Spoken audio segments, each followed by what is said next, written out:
last year on this stage, you talked about your goal of putting stability back in the U.S.-China relationship. I think you used the phrase putting a floor under it and trying to make sure that competition doesn't tip into conflict.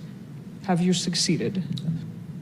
When we were last year, I guess it was after an initial trip that I made to China, and then many of my colleagues followed, Secretary Yellen, Secretary Raimondo, and we've done a number of things. And of course, President Biden, President Xi, in late November in San Francisco. We've done a number of things that are critical. We have restored regular high-level engagements between our countries, and that's vitally important because if you want to avoid any kind of unintended conflict, you've got to start by talking, by communicating.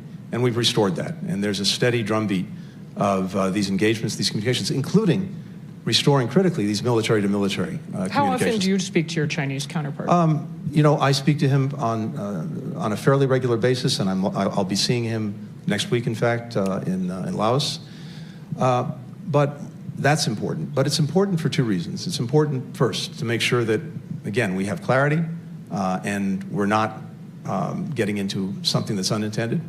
It's also important because, one, we're able to communicate very clearly on areas where we disagree, so at least China knows where we're coming from, just as we know where they're coming from. We have that on the South China Sea. We have that on Taiwan. We have that on overcapacity now. These are critical.